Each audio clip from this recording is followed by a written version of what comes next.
Testing, testing.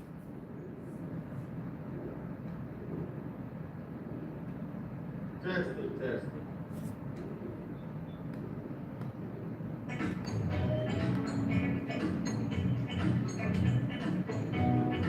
Peace to the family, peace to my comrades, and it is always smoke to the COINTELPRO boxing fan. Family, we are live. Good morning, and good morning. Oh man, we got some work to do this morning. Who is this? Let's see, it looks like 954. We got somebody coming in at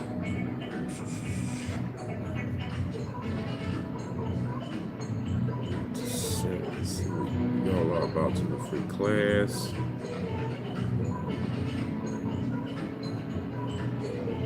Come on in. Salute 4-ounce sniper in the building. To get started, I let my coach know. Family, what a movie. What a movie.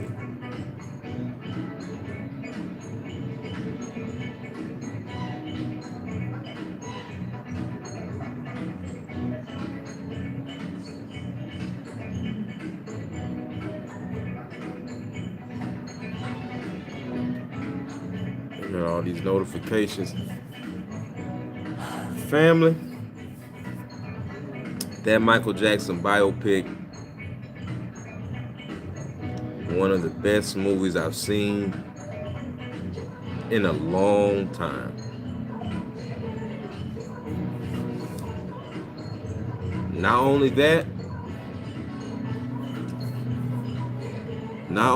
it was one of the greatest biopics we've seen. We haven't seen a biopic that good, let's be honest. We haven't seen a biopic that good since Ray Charles. Since Jamie Foxx played Ray Charles. This is actually supposed to be an instrumental.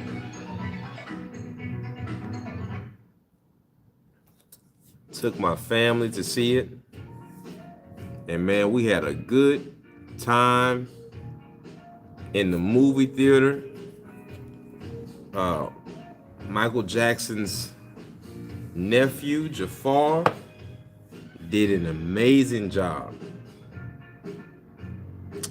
It's very hard to put anyone's life in 2 hours because you could only pick certain parts.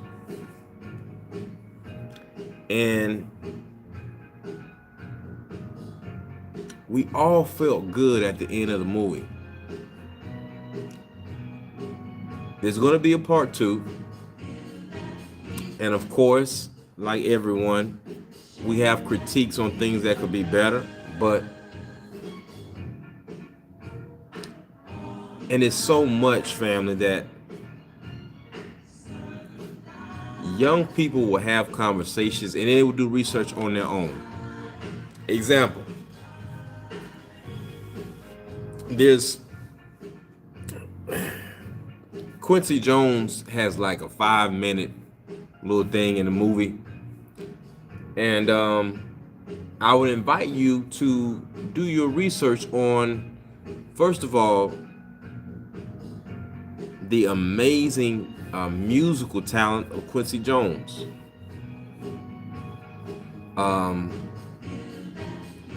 The amazing skills of Berry Gordy and what he was able to do with Motown.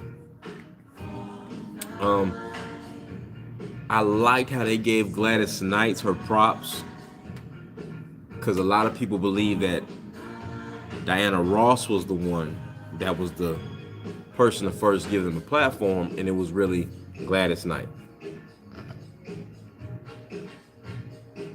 But family, let the people know that we're alive, and we're going to get into it. If you haven't gone to see it, it's a great movie to take your family to go see. For us brothers and sisters from America, I have to say this. Take your young men and women in your family to the movie because it shows you decades of what people were going through and how it mattered to Michael Jackson. There was something they kept saying in the movie where I understood why they were saying it, especially the time in the movie came out. I understand they're trying to bring the world together, all that good stuff. And it was a feel-good movie. We all felt good at the end, especially, man, when they were playing Human Nature, everyone in the movie theater was heart swelling up. Salute my brother, the Dirt Gang Boss, in the building. Family, let me know that you can hear me in the chat.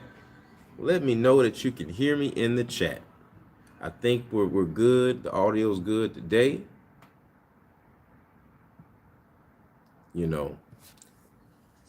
And watching that movie, sometimes we forget. Salute Andrew 100. Watching that movie, sometimes we forget that Michael Jackson was at one time the most famous person in the world. So it's some things I want to talk about this morning.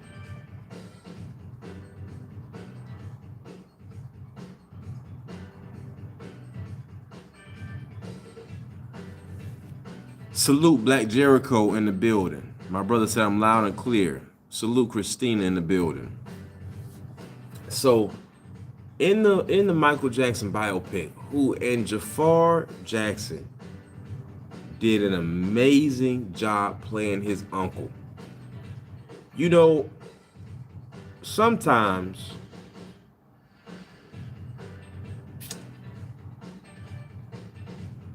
when it comes to our great artists or athletes, there are people that try to disconnect them from the people when telling their story.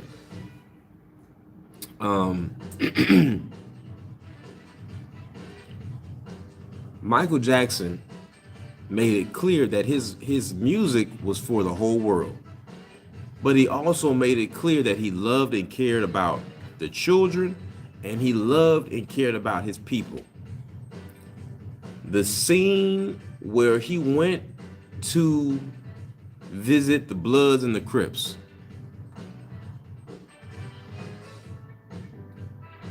we will never have an artist like that.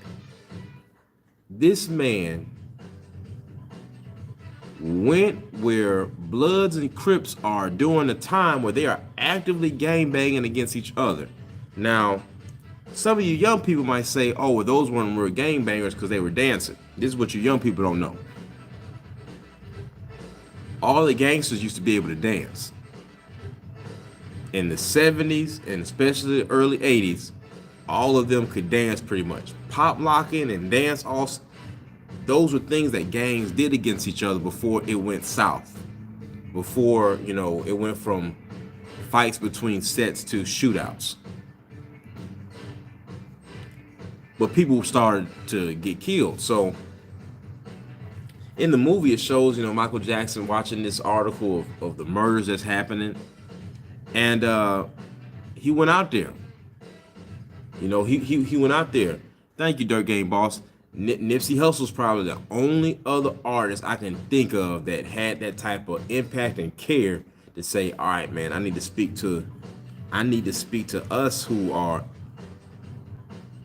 in the most poor, impoverished areas of our communities, where crime and where the gangs is out of control. Let me reach out. Michael Jackson, and even with Nipsey Hussle, you know, things are, gangbanging is gangbanging, but that era of gangbanging in the 80s, we talking about a different time. And Michael Jackson out there.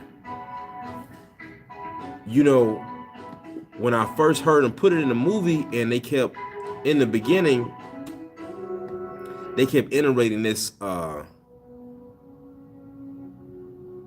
this "my music is for everybody" thing, right? Hold on, fam. Hold on, fam. I need to drink some more.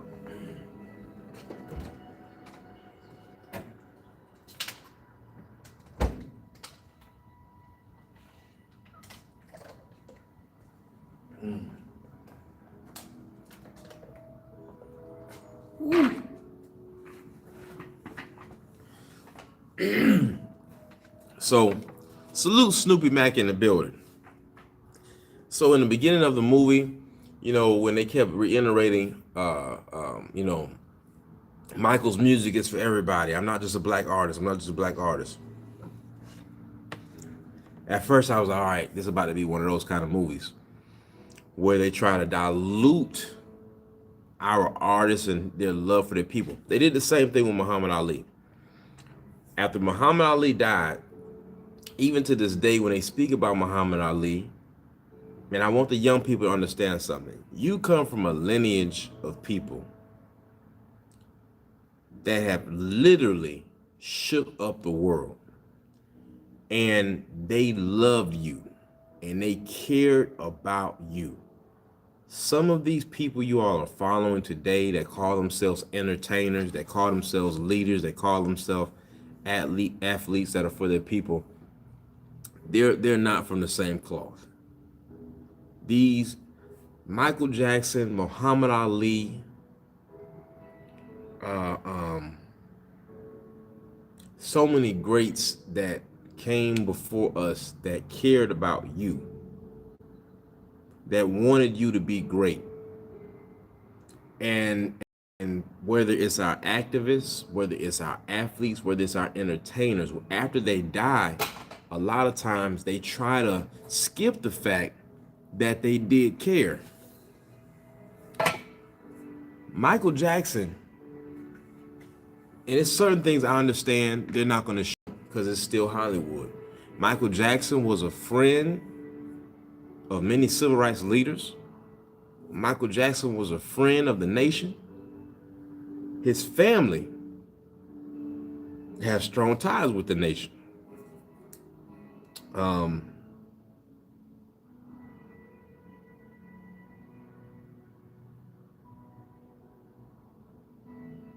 He loved his people. Now, there are some things going on right now because there are people who are upset about the success of the movie. They're upset about the frequency. You saw all over the world right now in movie theaters, people black, white, yellow,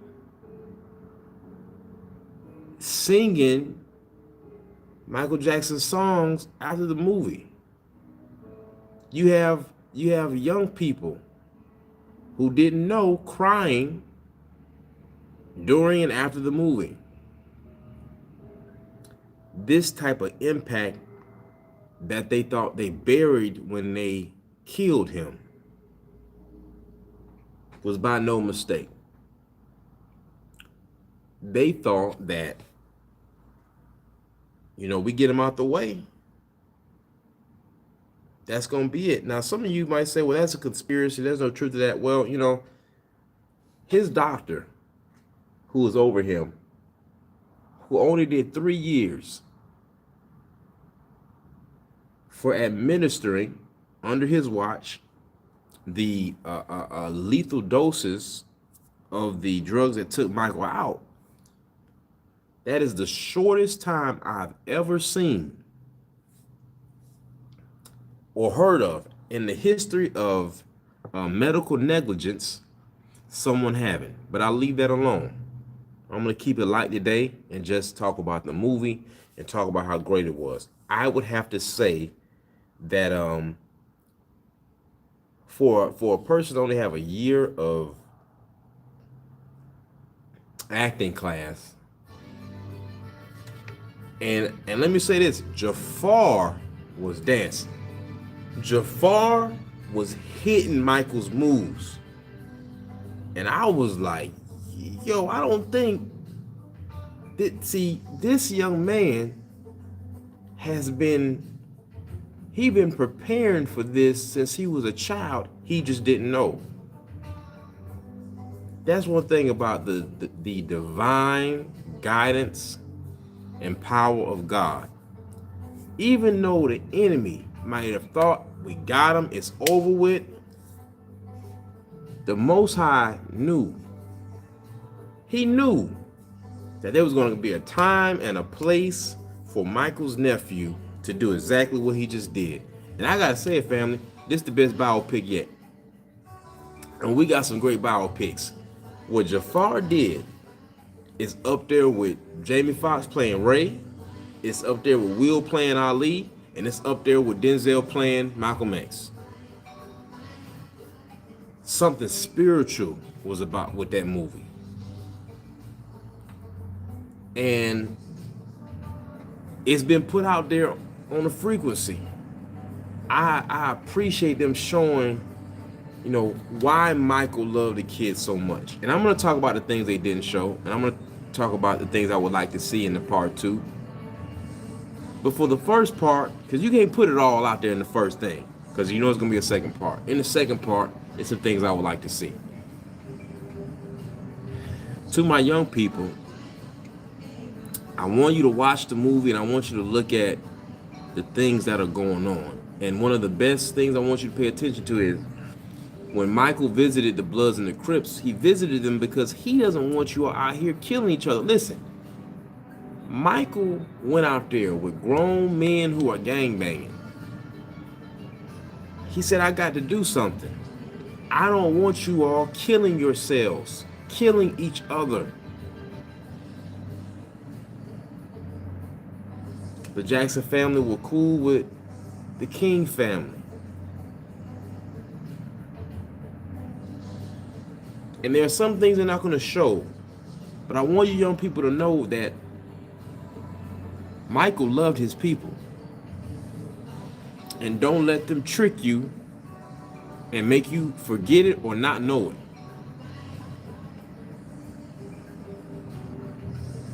So, kudos to Jafar Jackson. Kudos to Nia Long, the brother that played Joe Jackson. His brothers, the young brother that played little Michael Jackson. Now here's the other parts of this. They made sure to show how tough Joe Jackson was, right? They made sure to show, him and Don King trying to conspire, right? Now, in the part 2, this is what I would like to see. Number 1, the way they showed Joe Jackson, but at the same time, all of these other business, music executives and the CEOs as these guiding lights, as angels, as these benevolent Caucasian men. I'm sorry, I don't believe that went down like that. Because if that was the case, Sony and the leaders, some of the leaders at Sony, who Michael Jackson himself called demons and devils later on in his career, I don't believe that all of them were just so nice and kind and humble and cared so much about Michael Jackson besides the money he was bringing in. So one of my critiques I would say is, if you all are going to show Joe Jackson and how harsh he was to get the boys to where they were, fine, we understand, that's part of the story. But show everything. Show some of these evil music execs. Show some of these evil people in the industry that were trying to or wanted to cause Michael harm. Don't just show Joe Jackson as bad, because even in the midst of me liking a movie, even in the midst of me feeling good, heart feeling good at the end, I always remember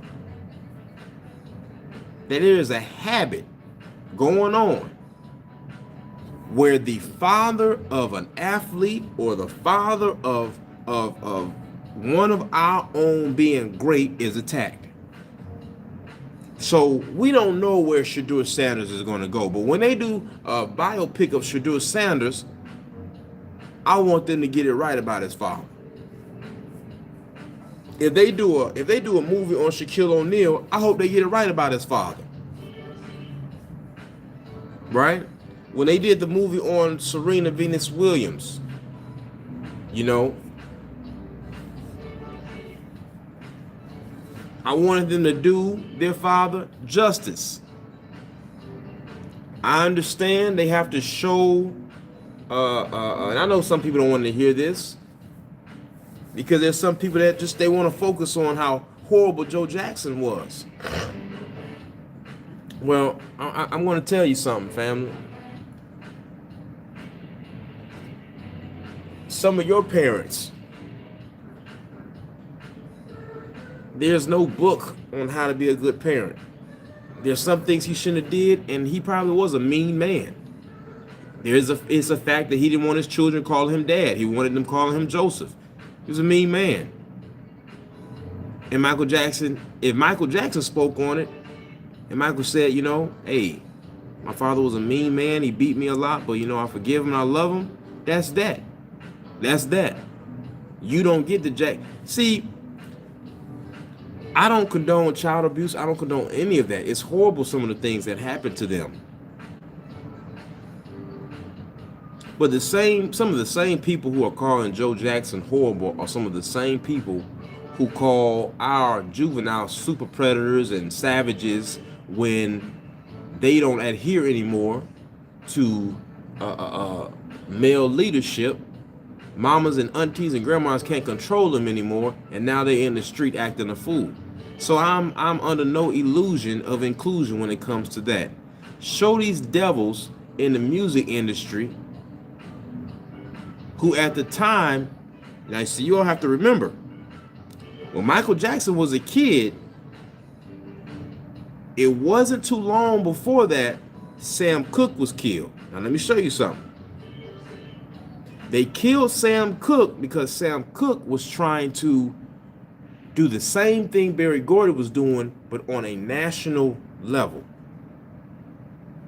And some of the same people that conspired to unalive Sam Cooke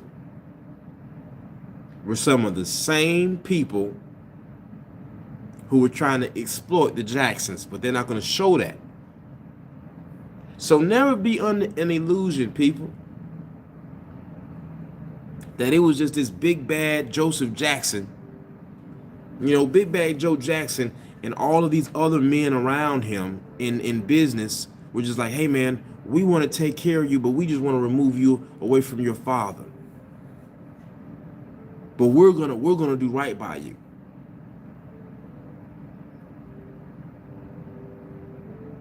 See?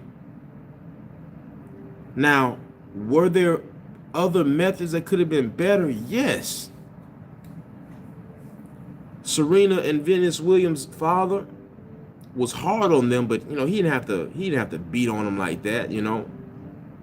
And don't get me wrong, some of our fathers were mean men. But watch this. I find it interesting that certain people get this grace. Example, there was a movie called Great Balls of Fire that came out.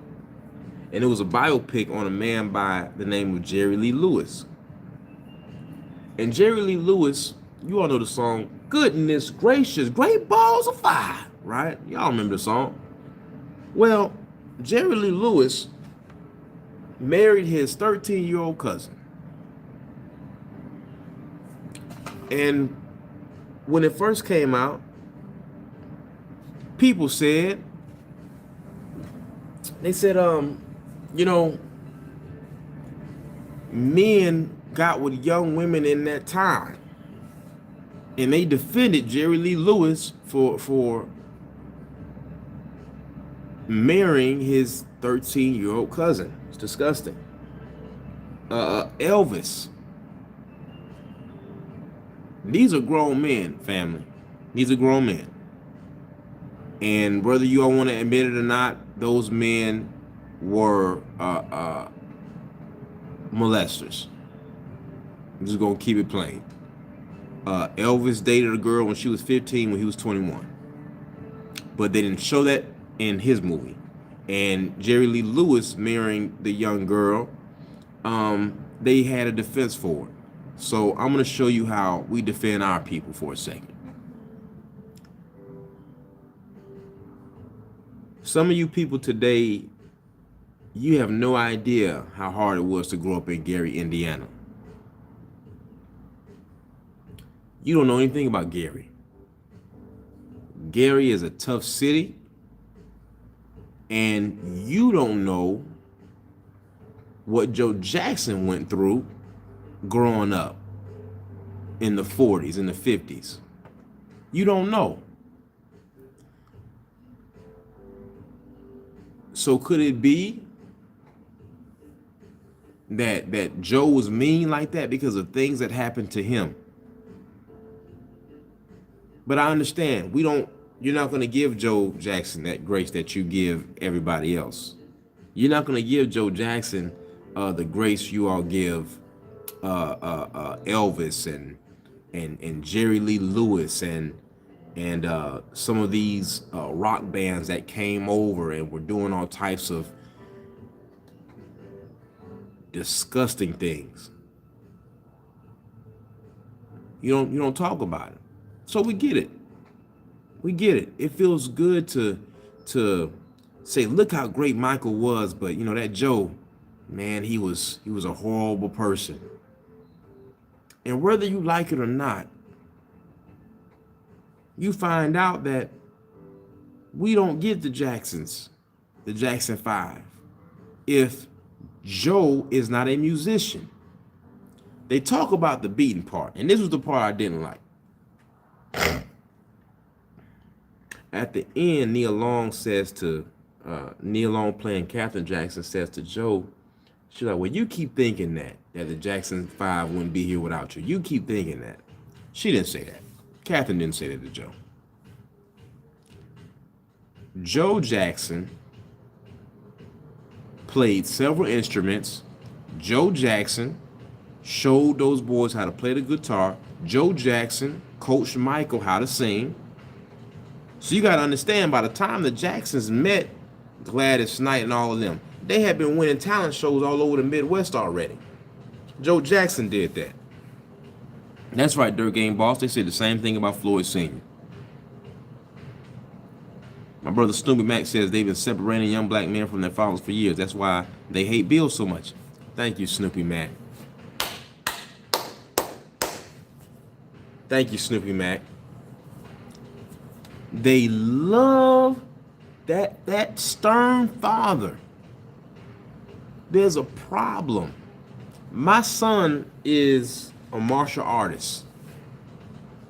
Okay, he's one of the best. He's probably the second best in his dojo now, and he started 2 years after the first person, the number one person in the dojo, right? And one day, I'm yelling. I stood up because I usually don't say anything, but this day was the first time he was going against the number one person in his dojo. And I called out to him and I said, stand your ground. Everybody looked over and some of the parents are staring at me. And I said, what's the problem? You all cheer for your kids all the time. I can't cheer for mine. I can't give my, see, I know what I'm dealing with. See? Because not only did you start after everybody else, and now 2 years later, you're going against the number one in the dojo out of about 50 kids. There are some people, they don't want to say it, but they have a problem with it. See? And the reason why I get so upset is what you're seeing right now. There's two things that some cowardly people are doing that can't just enjoy the Michael Jackson biopic. It's two things going on. Number one, they're either dragging Joe, or number two, they're asking, like this black journalist asked Neil Long, well, why did they just try to whitewash the pedal allegations? Now this was a black man. I want that brother to know. Hold on, let me see what that brother's name is.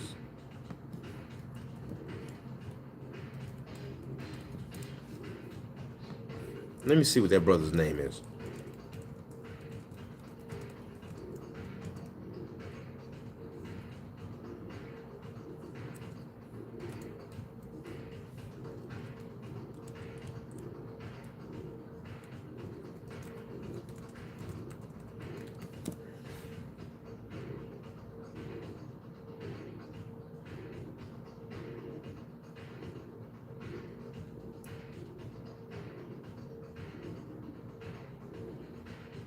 There we go.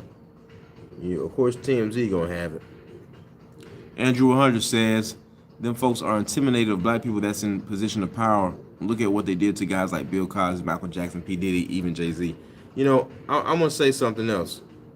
Now, I'm gonna give you all my honest opinion on the Bill Cosby, Michael Jackson situation versus Diddy and Jay-Z in just a second, because I don't want to lose my place here.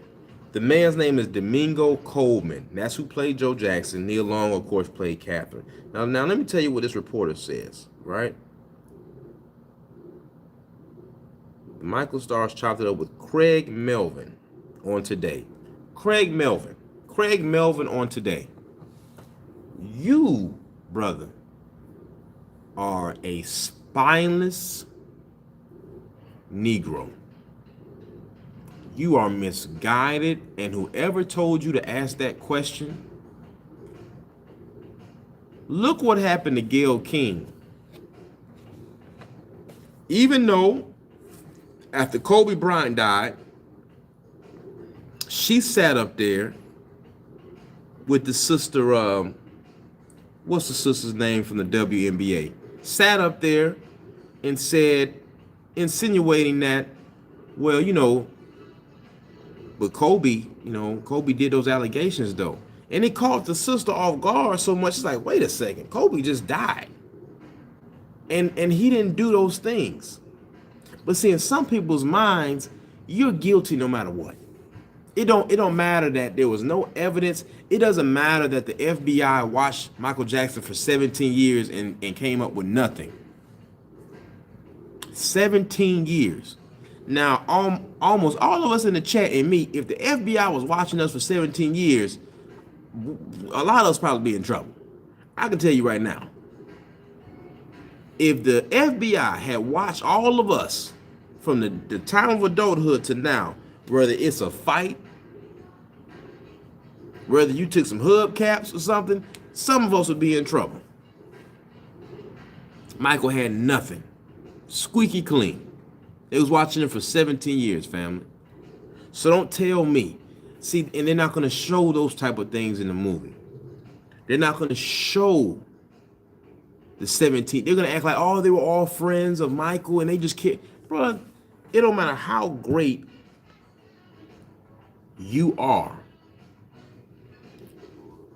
There are these principalities of darkness and wickedness that are always working against anyone who had the type of light that Michael Jackson had. But Craig Melvin asked this question. And Coleman says the biopic is all about Michael's rise told through MJ's eyes. He handled it well. But I'm going to tell you something, brother.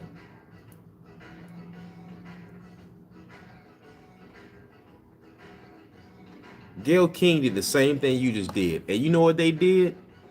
When it was time to cut some people, Gayle King was one of the first. We paying this Negro woman all of this money. Get her out of here.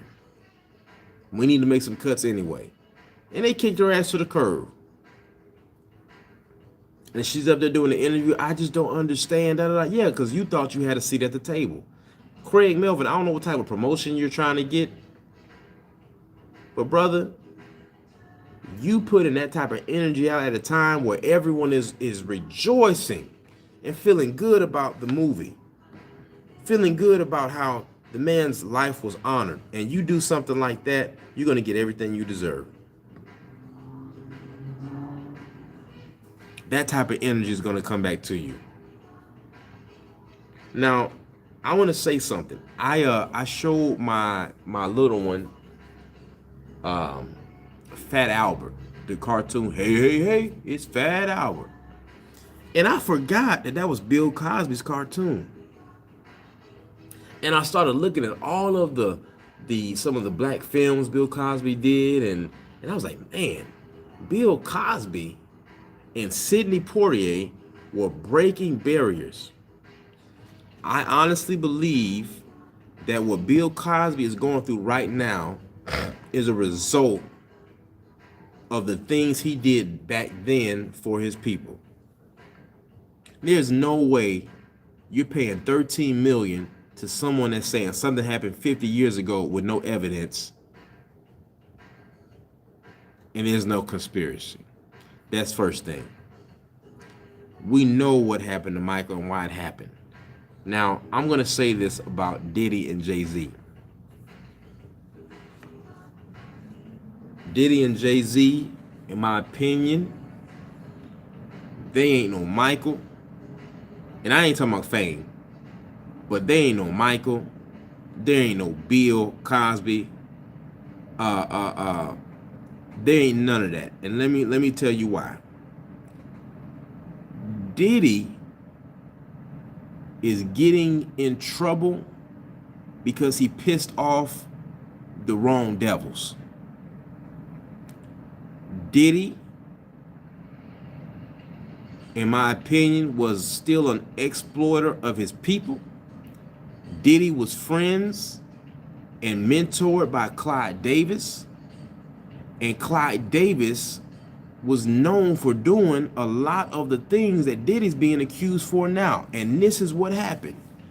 Diddy got rich. Diddy got wealthy. Diddy started doing favors for the Democratic Party. Diddy started getting dirt on some of these people. And Diddy started feeling like he was untouchable. So they used the very thing that they've been using against black people and black famous athletes and musicians, going all the way back to Jack Johnson, which is called the Mann Act. Diddy didn't go to prison for the original RICO. Diddy is sitting in jail because of the Mann Act. Now, one of the CEOs of Abercrombie, so I don't feel sorry for Diddy. Jay-Z, let me talk about Hov for a second.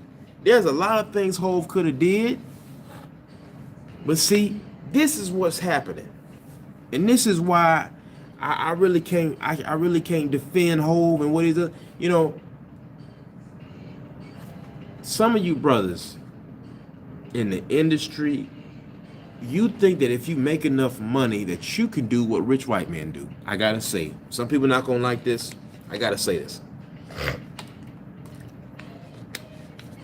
Some men don't want real freedom and liberation for their people. They want to be able to get away with the same egregious, disgusting things that these rich, old bloodlines have gotten away with.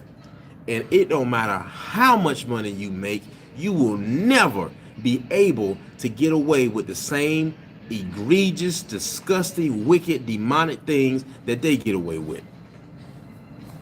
What you talking about, coach?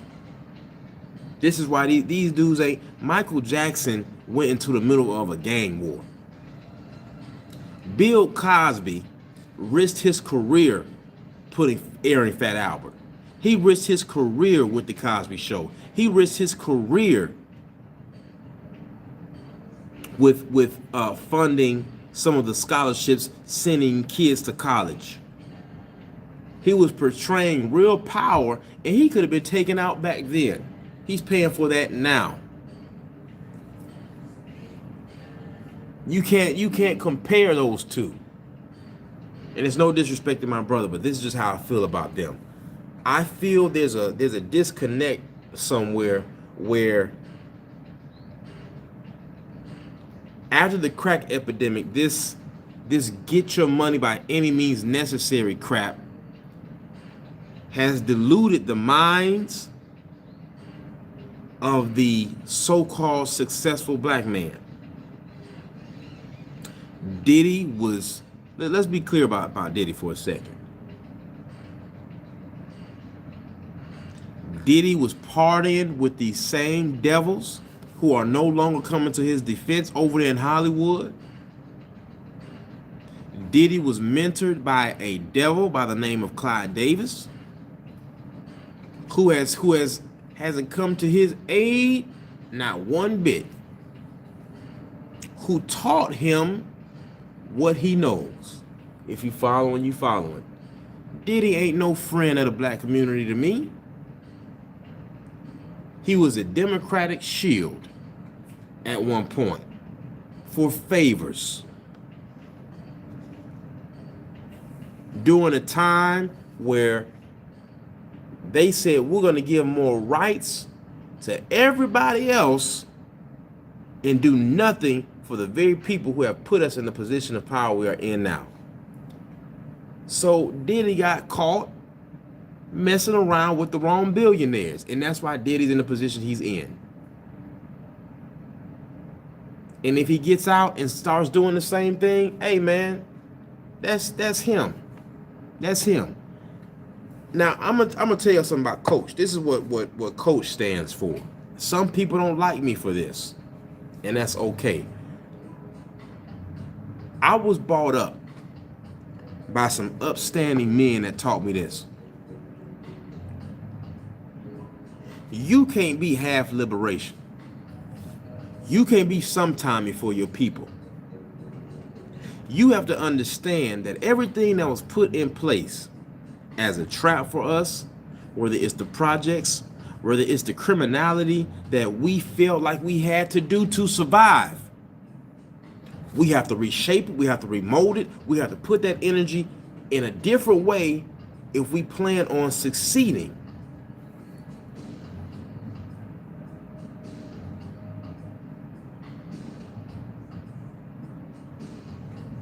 So when it comes to gang banging, you have to take that energy of the warrior mind and the soldier mind in the gang banger, and you have to reteach them. That is why the Black Panther Party said we have to clothe, feed, and teach. Clothe, feed, and teach. If you just clothe and feed, people are going to still have their hands out. But if you clothe, feed, and teach, now you have a people, a community, and a military force.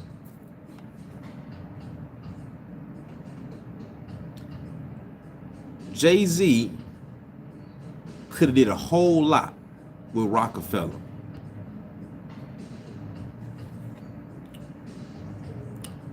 Diddy could have did a whole lot with the platform he had. But look at this, family, because I'm old enough to remember.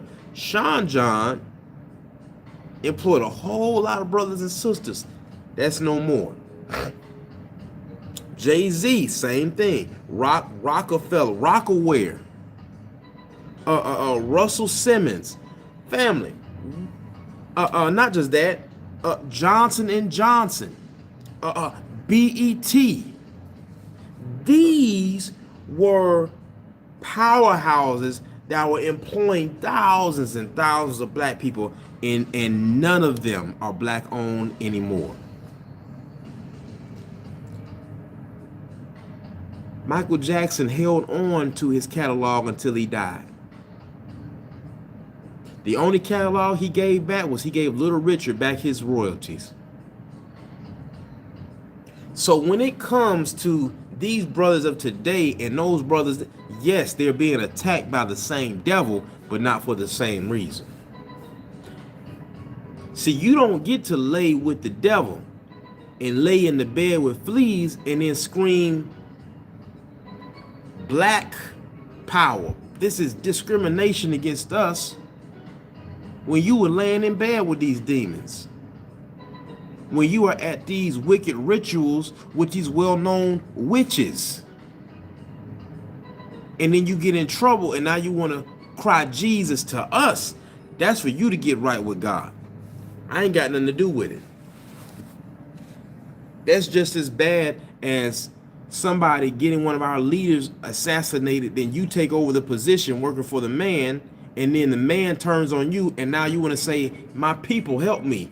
What people? I'm not your people. So, to my point,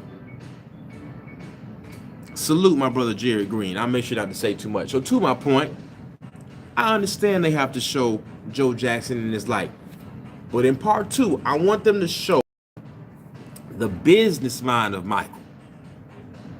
I want young people to know that there was a man by the name of Michael Joseph Jackson that they thought was just another dancing, tapping Negro who outsmarted the powers that be before there was a Master P, before there was a Jay Prince.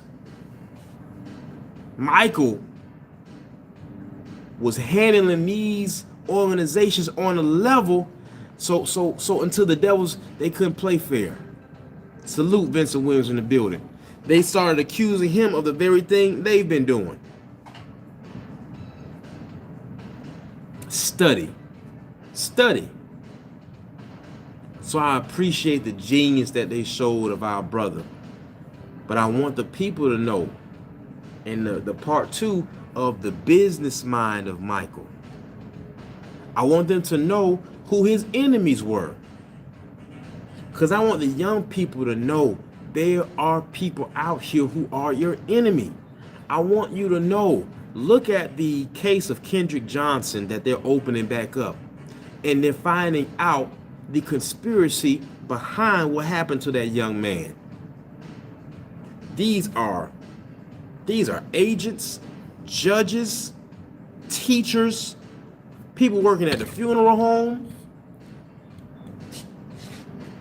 So then it starts making you rethink, well, if they did that with this, how many of these cases that they said were accidents really weren't accidents? I want the young people to know that even though Joe Jackson was tough, I want you to know that, salute 4-ounce sniper in the building. Appreciate you coming through. I want the people to know that whether you're talking about Michael Jackson, whether you're talking about Prince, whether you're talking about Whitney Houston, whether you're talking about Serena and Venus Williams, whether you're talking about Floyd Mayweather, whether you're talking about President Barack Hussein Obama, I want you to know that the world might tell you got a gangbang. The world might tell you, or your surroundings might tell you, you got a pimp. Your surroundings might tell you, you got to sell drugs to your people. I want you to know that in your DNA and in your blood, in your spiritual lineage, if you just sit down, get your mind clear, fast, you have the same greatness in you that was in Michael. You have the same greatness and creative mind in you that was in Berry Gordy, that was in Quincy Jones. That same talent is inside of you.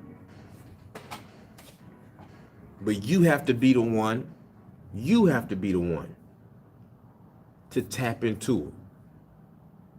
I want them to show how they conspired and the reason why they started the child assault allegations against Michael Jackson. I want the people to know that all of these white men who they surrounded around Michael, like they were showing in this movie, were not his friend. Because in the movie, they made it seem like all of these benevolent white men were good and Joe Jackson was just a big bad wolf. That part I didn't agree with because it didn't go down like that, and it never is going down like that. That's like showing in boxing Bob Arum, Oscar De La Hoya, Eddie Hearn, Frank Warren are all good, but Al Heyman is just this. He's just been the big bad wolf. That would be a lie, a bold-faced lie. A bold-faced lie. So I want to say, family, if you haven't seen the movie, go see it. I think it is I'm probably going to go see it again. I think it's the greatest biopic since Jamie Foxx played Ray Charles. I think Jafar Jackson could get an Oscar for this. And I'm going to tell you, the enemy going to be so mad. The Oscars, who's named after a black man. If Jafar Jackson gets an Oscar and he dresses up as his uncle walking up on that stage, the enemy is going to be so pissed. Because it's like, you still dealing with me from the grave, you damn devil. And those of you who keep wishing harm against people who are doing nothing but bringing light, positivity, moving things forward, hating against these fathers, you are going to be in the same position as these salty devils. This is why you're sitting there with your face frowned up, having to look at Deontay Wilder be great again. Looking at Errol about to fight again. Looking at Devin Haney being successful again. Looking at Clarissa Shields being successful again. Boxing is that microcosm of life.